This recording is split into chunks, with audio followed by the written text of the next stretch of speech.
자, 그러면 이제 박사님, 정철균 박사님의 연구 주제로 조금 넘어가 보죠. 아까 조금 좀 안 익숙하신 분들한테는 조금 어려우실 수도 있을 것 같은데, 조금 더 저희가 좀 더 깊게, 그리고 좀 더 이해하기 쉽도록 이야기를 좀 나눠보도록 하겠습니다. 박사님 연구 주제를 조금 전반적으로 이야기를 해본다면 어떻게 저희가 정리를 좀 해볼 수 있을까요? 네, 이거 저희 리서치 토픽이라고 되어 있는 게 이제 사실은 저희 연구실 전체 리서치 토픽인데요. 그러니까 크게 보시면은 uncertainty 저희가 방점을 많이 두고 있습니다. 뭐 conditional simulation, value of information 이런 것들을 다 이제 여러 가지 단계로 연구를 하고 있고요. 중간에 보시면 뭐 reserve simulation, modeling, 뭐 machine learning, geostatistics 이런 핫한 연구들을 많이 하고 있습니다. 제가 갖고 있는 연구의 방향도 사실 이 큰 그림에서 벗어나지 않고요. 중간에 보시면 키워드로 뭐 geostatistics도 들어있고요. 제 연구에는 뭐 spatial modeling도 들어있고, uncertainty quantification도 들어있고, 그 다음에 가장 중요한 건 데이터 인티그레이션 파트가 있습니다. 그래서 그런 것들에 대해서 제가 좀 더 자세히 설명해 드리도록 하겠습니다. 리서치의 방법론들도 여기 보시면 베이지안, 몬테카를로 시뮬레이션, 뭐 시퀀셜 가우시안 시뮬레이션, 딥러닝 이런 것들이 있는데 이런 것도 제가 갖고 있는 연구에 이렇게 다 녹아들어 있는 그런 방법론이라고 보시면 되겠습니다. 네, 좀 더 자세한 저희 넘어가기 전에 네. 제가 질문 하나만 더 하고 네. 혹시나 이제 후배들이 이제 이 방송을 보고 여기가 굉장히 마음에 들어서 지원하고 싶다라고 생각할 경우에는 어떤 백그라운드가 좀 있으면 와서 뭐 상대적으로 좀 수월하게 연구를 진행할 수 있을까라는 조언을 좀 해주신다면. 그러니까 저희 같은 경우는 이제 그게 사실은 저희뿐만이 아니고 전체적으로 트렌드가 그렇게 가는 것 같은데 요새는 그 인재들이 파이형 인재들을 선호한대요. 학교도 그렇고 회사도 그렇고. 그래서 이 파이가 이제 두 가지 스템에 대해서 어떤 강력한 그 스트렝스를 가져야 되는데 그 중에 한 가지만 있으면 이쪽에 오시면 좋을 것 같아요. 제가 말씀드리고 싶은 거는 두 가지 스템 중에 하나는 도메인 날리지입니다. 그러니까 저희 페트롤 엔지니어링을 했거나 아니면 뭐 에너지 관련된 자원에 관련된 연구들을 했으면 이제 저희 랩에 지원하셔서 이런 다양한 디지털 스킬들을 배우시면 좋아요. 뭐 컴퓨터 사이언스라든지 이런 뭐 데이터 사이언스 관련된 기술들은 학교에서 충분히 배울 수 있으니까 다른 쪽 스템, 다른 쪽 다리를 학교에 와서 만드시면 돼요. 그래서 에너지 쪽 전공을 했던 분들이 오시면 좋고 다른 한쪽으로 보시면 이제 컴퓨터 사이언스나 컴퓨터 엔지니어링, 스태티스틱스 하신 분들도 내가 이걸 해봤더니 이거를 적용하는 게 정말 중요하더라. 근데 적용하려는 게 어느 필드가 좋을까라고 그렇게 궁금증이 있으시면은 박사과정 같은 거에 이제 저희 필드에 오셔서 다른 쪽 도메인 날리지를 만드시면 돼요. 그러니까 내가 갖고 있는 강점을 좀 더 부각시켜서 이런 뭐 에너지 인더스트리에서 궁금한 여러 가지 방법에 대해서 여러 가지 문제에 대해서 내가 이런 식으로 해결해 보겠다. 이런 식으로 다른 쪽 스템을 만드시면 제 생각에는 충분히 정말 가치 있는 박사 과정을 하실 수 있고 또 이제 연구 과정을 마치실 수 있고 그리고 또 종국적으로 그 뒤에 뭐 아카데미에서 계속 커리어를 쌓는다든지 아니면 인더스트리로 간다든지 하는 그 다음 단계에 있어서도 이제 충분히 완벽한 스킬셋을 만들 수 있지 않을까 그런 생각을 하게 됩니다. 네, 감사합니다. 그럼 다시 연구 주제로 넘어가 보죠. 네. 네, 박사님의 연구 주제. 네, 그러면 제 관련된 이거는 나중에 한번 다뤄보도록 하겠습니다. 혹시 연구 주제 쪽에서 다루기에는 좀 분량이 있어서 그러면은 이쪽으로 넘어와서 이제 연구 주제에 관련된 것들 해보도록 하겠습니다. 첫 번째로 제 연구 주제의 가장 중요한 팀 중에 하나는 이제 레저버 모델링인데요. 그러니까 레저버를 어떻게 그래서 이제 제가 했던 가장 중요한 연구 주제 중에 하나는 이제 레저버 모델링, 이제 저류층 모델링이에요. 한국말로 하면 저류층 모델링인데 저류층 모델링에 어떤 것들이 있는지 한번 보도록 하겠습니다. 인사이드로 오면은 레저버 모델링이라는 거는 어떤 이 저류층, 그래서 스펙트럼 레저버라는 게 이제 석유가 저장되어 있는 저유 공간이에요. 이런 저유 공간을 어떻게 컴퓨터 모델로 만들어낼 수 있는가. 이게 이제 레저버 모델링, 저류층 모델링이라고 보시면 되겠습니다. 이 모델링을 하는 과정은 되게 다양한 데이터들을 이용해가지고 이 모델링을 하게 돼요. 뭐 사이스믹 데이터라는 거는 이제 지구의 그 서페이스에서 땅 쳐가지고 나오는 어떤 반사파들을 이용해서 이제 모델링을 하는 그런 과정이고 단순히 모델링만 하는 게 사이스믹으로 끝나는 게 아니고 사이스믹 데이터를 체득한 과정에서 가장 유망해 보이는 어떤 리플렉터, 그러니까 반사면들이 생기면 그 반사면들에 대해서 저희가 채굴을 하기 시작해요. 그러니까 드릴링을 해서 실제로 가보는 거죠, 거기에. 가보고, 네. 이게 바이옵시 같은 거니까, 엑스레이나 뭐 소나그램 해서 이제 뼈를 다 본 다음에, 바이옵시를 해서 정말 거기에 뭐 나쁜 셀들이 있는지 아니면 유망한 셀들이 있는지를 저희가 찾아보게 되는 거죠.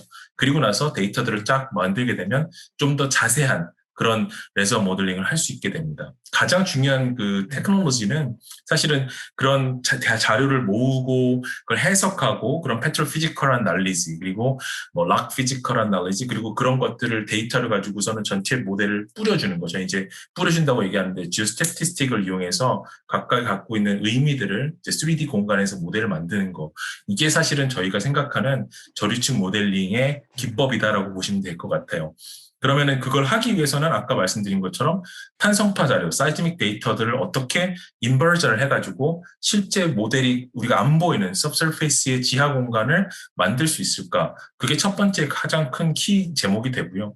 다음 단계에서는 그런 걸 하기 위해서는 사실은 이 탄성파 자료가 갖고 있는 이 레졸루션의 한계가 있기 때문에 그런 레졸루션이 안 보이는 우리가 실제로 탄성파 자료는 볼 수 없는 단계에 있는 것들은 어떻게 구현할 것인가 그런 게 되게 지질학적인 정보고 지질학적인 어떤 경험인데 그런 걸 어떻게 이 모델링에 같이 결부시킬 것인가 결합시킬 것인가 이런 것들이 하나의 중요한 주제가 되고 그럼 그 나머지 그 다양한 자료들을 어떻게 연결해가지고 실제 모델을 구현할 것인가 아까 말씀드린 것처럼 지구 통계학이라는 기법을 통해서 그런 걸 구현하게 되는데 그 세 가지가 가장 중요한 이제 방법이 되게 되는 거죠. 이제 레저버 모델링 하는 데 있어서. 그러면 사이징 인버스 네. 그러면 이렇게 모델링을 한 거를 실제로 검증 같은 경우는 실제로 드릴링도 해보시나요? 랩에서? 그러니까 저희는 드릴링이라는 게 사실은 밀리언 달러 per day의 그런 네네. 규모이기 때문에 저희가 드릴링을 할 수는 없고요. 그러니까 검증이라는 거는 추가적으로 획득되는 데이터에서 검증을 할 수 있게 되는 거죠. 근데 그게 딱 정확하게 맞지 않아도 어느 정도 선에서 uncertainty가 보장이 되면 그러면은 모델은 그냥 그 모델로서의 충분히 가치가 있다라고 인정을 받게 됩니다. 네. 사이즈믹으로 좀 보시면은 간단하게 네. 그냥 하나의 이 예제로만 보시면 사이즈믹 데이터가 이렇게 뭐 인라인, 크로스라인으로 해서 이렇게 저희가 아까 그린 것처럼 이렇게 우리 팔로 따지면 이렇게 뭐 가로 방향, 세로 방향으로 네. 엑스레이를 찍어보는 거예요. 엑스레이를 찍어보고 보니까 우리가 지금 보기에는 가장 유망한 구조가 여기 이렇게 있다. 그러면서 지금 빨간색, 파란색으로 보이는 쪽에서 뭔가 반응이 있으니까 그런 반응돼 있는 신호를 가지고서 레저버 모델을 만들어 보자. 그럼 어디에 석유가 있는 거야? 어디를 파면 가장 석유를 획득하기에 유망한 구조야? 이런 것들에 대한 의문이 있는데요. 그런 것에 대한 대답을 이제 사이즈믹 인버스 모델링을 하게 되고요. 그런데 이제 그런 인버스 모델링을 하는 게 단순히 데이터를 인버전함으로만 이루어지는 게 아니고요. 되게 다양한 통계적인 기법을 통해서 여러 가지의 그 시나리오를 합치고 또 되는 것과 안 되는 것에 대한 어떤 데이터 분석을 하고 그런 것들이 다 됐을 때 이제 베이지안 인버전을 통해서 이제 posterior distribution을 찾아낸다. 이제 이런 게 이제 저희 연구 기법이었고 지금 보시는 것처럼 오른쪽에 보시면은 오일 샌드 디스트리뷰션 이렇게 구현이 되어 있는데요. 이게 하나의 가능성으로서 하나의 어떤 파티큘러 시나리오로서 이런 식으로 오일 샌드하고 이제 카보네이트 이제 지층에 있는 오일 샌드들이 이런 식으로 분포하게 될 것이다라는 이제 결론을 아니면 앤서를 이렇게 이제 나타내게 되는 거죠. 이제 그러면 이제 디시전 메이커 같은 경우에는 요 노란색이나 이렇게 파란색으로 이제 마크가 되어 있는 구조에 이제 드릴링을 해서 석유를 생산하게 되면 생산량도 늘 수 있고 이제 그쪽으로 이제 계획을 세울 수 있는 그런 네네. 식으로 이제 데이터를 이용하는 그런 모델링을 연구했습니다. 이제 이런 결과물 최종 수술로 치면은 죄송합니다. 네. 수술로 치면은 이제 의사분이 그 환자 진단을 하고 이제 어느 방향으로 어떻게 수술을 할지 그런 식으로 들어갈 수 있는 그렇죠. 그런 거 같네요. 그런 건데 이제 우리가 의료랑 되게 비슷한데 조금 다른 거는 이제 의료하는 그런 쪽에서는 이제 뭐 그런 이제 데이터를 데이터를 획득하고 이렇게 바이옵스를 이제 직접 해보고 그게 훨씬 더 이렇게 어떻게 생각하면은 그러니까 딱 텐저블한 어떤 이렇게 손으로 다룰 수 있는 그런 분야라고 한다면은 이제 저희 같은 경우는 이제 굉장히 깊이 있는 막 이게 5,000 feet under에 막 이렇게 있는 그런 거기 때문에 실제로 다시 볼 수 이렇게 가봤더니 스케일이- 없었어 이런 경우가 가능하죠. 근데 그런 문제가 조금 있습니다. 네. 감사합니다. 이런 인버전 모델링이 그냥 단순히 데이터, 사이즈믹 데이터 갖고 있는 걸 딱 인버전 하면 결과가 나오는 식으로 쉽게 내면은 좋은데 실제로 아까 말씀드린 것처럼 스케일 이슈가 있어서 사이즈믹 데이터 이 하나의 레이어 구간이 생각보다 굉장히 길거든요. 이게 뭐 100 feet, 뭐 200 feet 이렇게 되면은 단순히 이렇게 지나갔는데 사실 그 안에 엄청나게 많은 소프트가 있었다든지 우리가 있을 줄 알았는데 가보니까 없다든지 이런 일들이 상당히 많이 일어납니다. 그래서 다양한 정보들을 융합시키는 게 굉장히 중요한데 뭐 아까 말씀드린 것처럼 지질학적인 정보, 지질학적인 그런 경험 이런 것들이 이제 모델링에 들어가게 되면 좀 더 레졸루션이 좋아진다. 이제 이런 것들이 이제 저희가 연구했던 중요한 테마 중에 하나고요. 이제 지금 보시면 아까 말씀드린 것처럼 뭐 지오스탯의 기법과 어떤 지올로지컬한 기법을 통합하게 되면 언설런티를 줄여줄 수 있다. 언설런티를 더 퀀티파이 하는데 도움을 줄 수 있다. 이런 식의 연구들을 저희가 하게 됐고 다음 단계 보시면은 이렇게 트레이닝 이미지라고 하는 지오스태티스티컬한 기법과 실제 사이즈믹 데이터는 굉장히 괴리가 큰데 이 인컨시스턴스를 어떻게 우리가 극복할 수 있을까 이런 것에 대해서 이제 주로 연구 주제로 이제 잡고 연구를 많이 하게 됐습니다. 솔루션 중에 하나는 아까 계속 보셨던 것처럼 지올로지컬 시나리오를 다양하게 배치를 해요. 이렇게 쉐일이 몇 퍼센트 있을 거야. 오일 필드가 있으면 몇 퍼센트가 있을 거야. 근데 오일 필드의 형태는 주로 이런 시뉴소이드의 형태를 갖게 돼 있어. 카보네이트 같은 경우는 좀 더 다양하게 랜덤하게 분포하는 경향을 띄어. 브라인 샌드 같은 경우는 주로 오일 필드하고 비슷한 쉐입이지만 디스트리뷰션의 자체가 달라. 레이어가 좀 더 위쪽에 있어. 이러한 지질학적인 정보들을 시나리오라는 형태로 계속 이렇게 저희 생각은 계속 뿌려준다고 하거든요. 계속 여러 가지 컨디셔널 시뮬레이션 된 리저트를 만들어내서 그걸 갖고 계속 퀀티파이를 해봐요.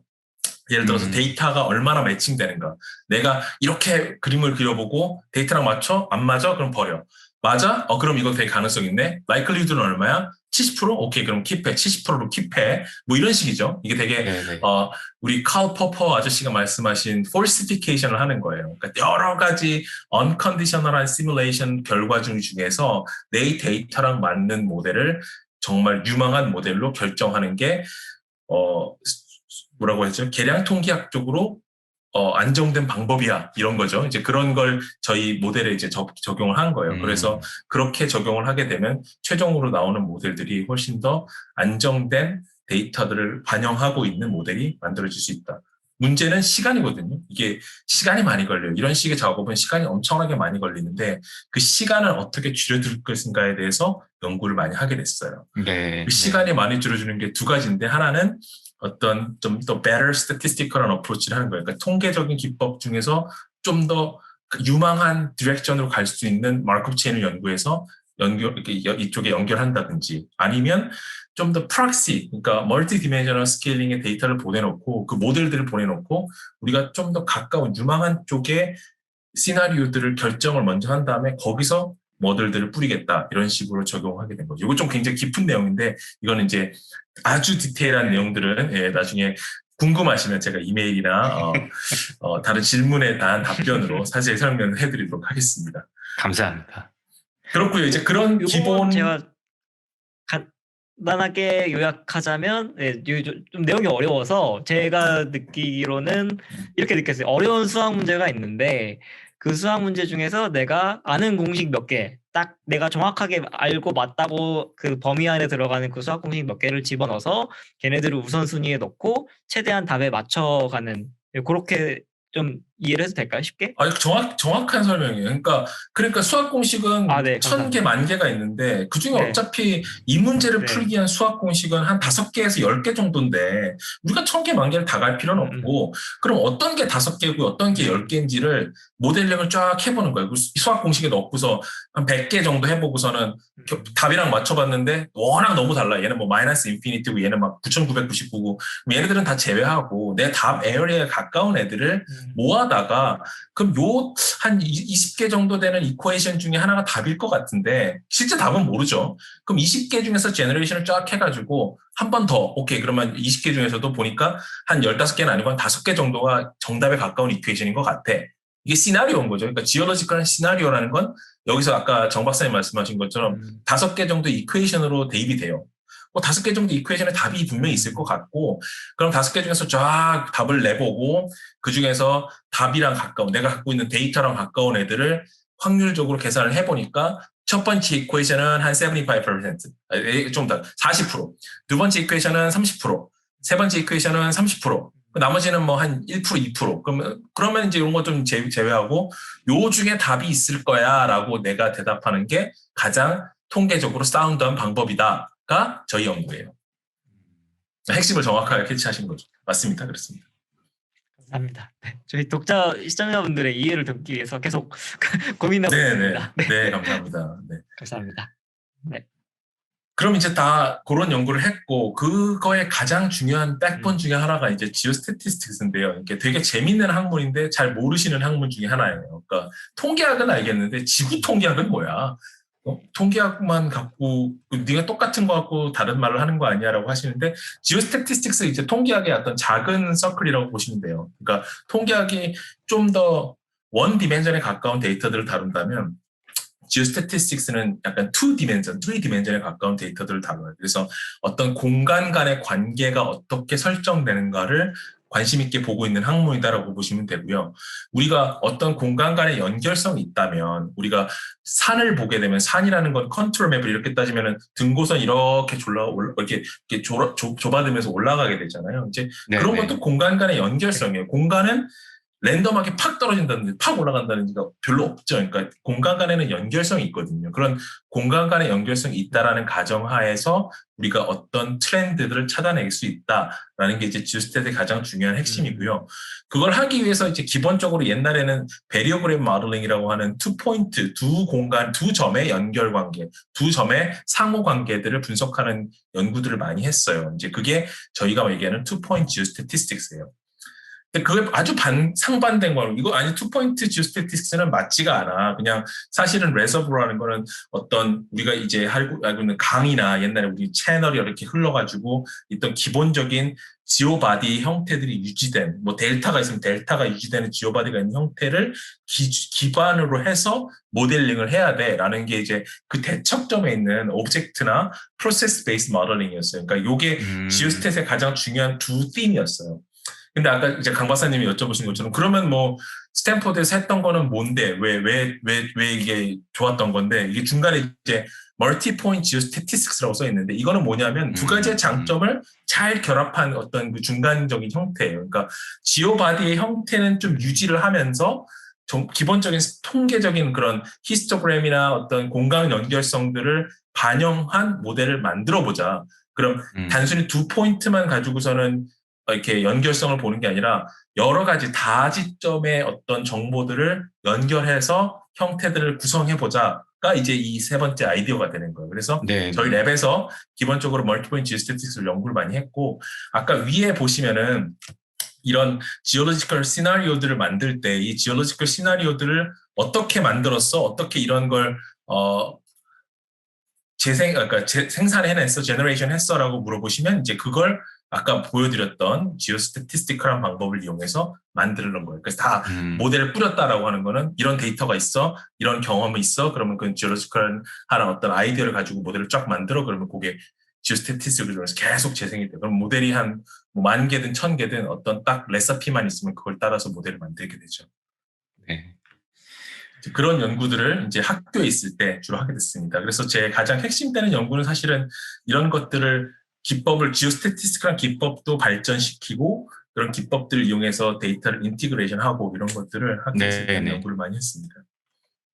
그 분야가 굉장히 다양하네요. 이게 아까 또 약간 멀티디스플리너리라고 말씀을 하셨는데 뭐 통계학만 있는 게 아니라 뭐 기본 지질학이나 뭐 이런 백그라운드도 좀 필요할 것 같고 뭐 통계는 뭐 당연히 뭐 없는 걸 가지고 유출을 해야 되니까 그것도 당연히 필요할 것 같고 그래서 그 디스플린이 굉장히 많은 부분이 합쳐져야지만 나올 수 있는 저는 되게 단순하게 그 아까 아마게돈 말씀을 해주셔가지고 그냥 땅만 파면 되는 거 아니야라고 생각했는데 생각해 보니까 이게 생각보다 훨씬 더 어떻게 보면 약간 그 마법 같이 안 보이는 거를 있는 것처럼 만들어야 되는 거니까 그런 느낌이 좀 드는 것 같아서 어떤 분들이 보시기에는 야 저런 걸 다 공부해야 돼? 이렇게 느끼실 수도 있을 것 같아요.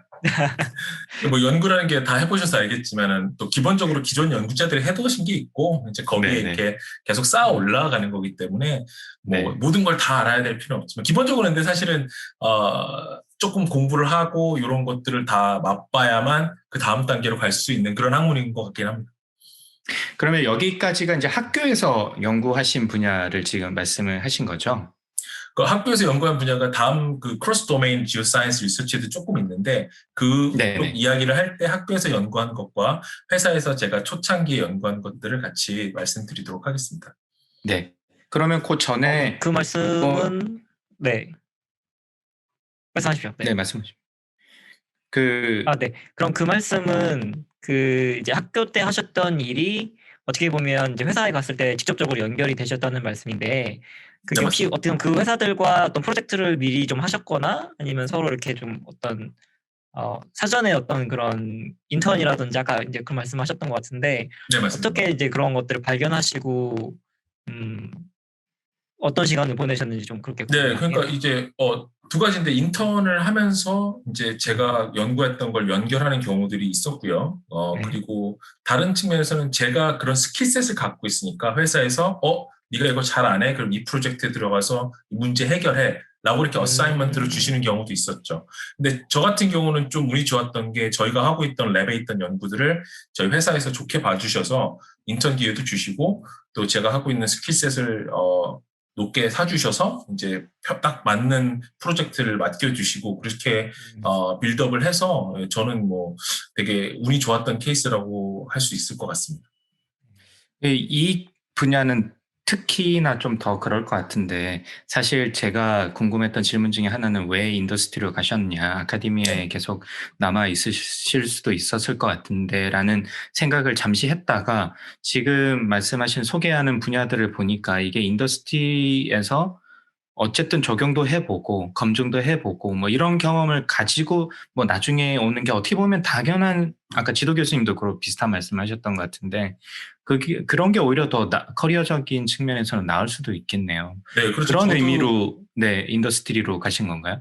예, 그렇습니다. 그게 사실은 제가 학교에 꿈이 있었는데 그 꿈을 설계하는 과정에서는 사실은 인더스트리로 가고 싶어 했고 인더스트리에서 맛을 보고 학교에서 그 코어들을 정수를 전달해 주겠다라는 그런 꿈이 있었어요. 그러니까 저도 이제 그렇게 하는 게 맞는 것 같고 저는 또 사실은 텀이 있어서 저희 같은 경우는 학교들이 되게 정해져 있어요. 그러니까 학교가 아시는 것처럼 분야가 좀 작아서 그러니까 학교가 좀 이렇게 광범위하게 있잖아요. 그래서 학교 갈 수 있는 풀도 좀 제한이 되어 있고 그래서 이제 저희는 시기가 있었거든요. 이렇게 딱 이제 임용할 수 있는 시기들이 있어서 한국으로 기준으로 한 거예요. 그러니까 물론 이제 이쪽에서의 사실은 뭐 회사랑 아카데미아를 미국에서 고른다면 사실 아카데미아 쪽보다는 회사가 저는 좀 더 끌렸고요.